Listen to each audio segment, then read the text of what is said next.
গোপন সংবাদের ভিত্তিতে আজ 31 মে 2025 তারিখ শনিবার সকাল 5টায় কোস্টগার্ড পূর্ব জোন অধীনস্থ কোস্টগার্ড স্টেশন টেকনাফ এবং টেকনাফ থানা পুলিশের সমন্বয়ে টেকনাফ থানাধীন দমদমিয়া নেচার পার্ক এলাকায় একটি বিশেষ যৌথ অভিযান পরিচালনা করা হয়। অভিযান পরিচালনাকালীন নেচার পার্কের ভিতরে একটি পুকুরে ঘণ্টাব্যাপী তল্লাশি চালিয়ে অভিনব কায়দায় ডুবন্ত অবস্থায় একটি বস্তা শনাক্ত করা হয়।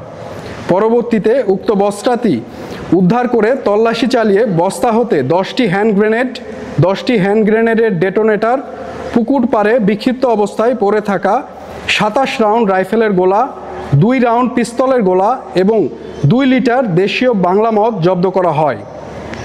অভিযান চলাকালীন যৌথ বাহিনীর উপস্থিতি টের পেয়ে বিস্ফোরক পাচারকারীরা পালিয়ে যাওয়ায় কাউকে আটক করা সম্ভব হয়নি। জব্দকৃত হ্যান্ড গ্রেনেড, ডেটোনেটর, তাজা গোলা ও মাদকদ্রব্যের পরবর্তী আইনানুগ ব্যবস্থা গ্রহণের কার্যক্রম প্রক্রিয়াধীন রয়েছে।